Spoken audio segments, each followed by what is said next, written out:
My neighbors will think I'm weird sitting out here talking to myself, but I wanted to check the pH, and it's a really nice day, so we're sitting outside. This is my whiteboard from my fall crush.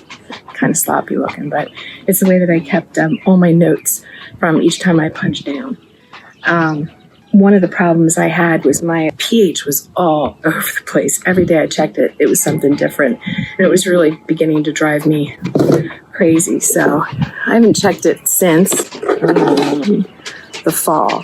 So I thought I would check it now because from everything I've read, one of the big problems in checking your pH is having solids like grape skins or pieces of stems in your sample. So that explained why I had so many difficulties measuring the pH.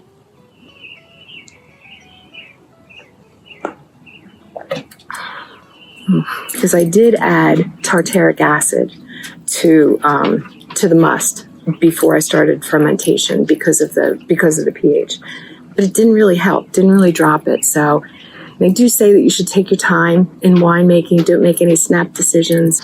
I think that you have so much wine there, it's such a big investment. You don't want it ruined, so you do get stressed. I was extremely stressed during crush and fermentation last year. I haven't looked at this thing in a long while either. So I'm going to pop this cover off.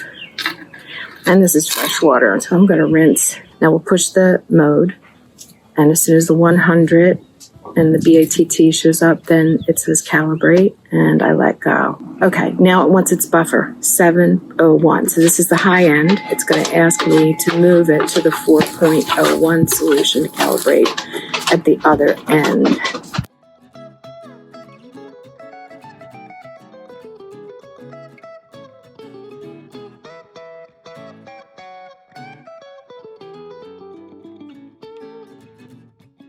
And this is where I run into trouble. I run out of patience. And you wait. I should have looked at the directions first. This is just calibration. Come on. Still raining. And I don't have a lot of patience. It's a really nice day today. Just sit out here and stare at your pH meter. Still calibrating. I can't deal with this. I don't have any patience. I might have to be done here.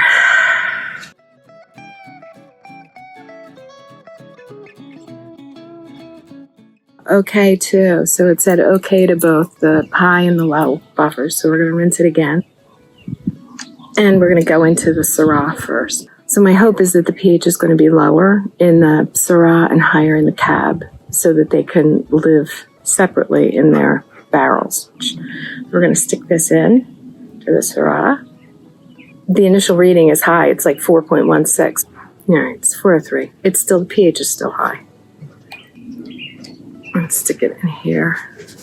Find out what the pH is here.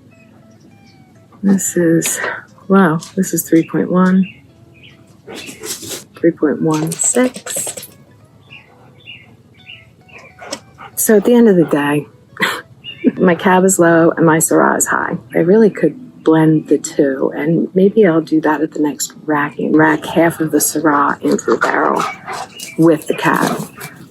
It should balance out the acid, and maybe I'll get a nice wine out of it. We'll see.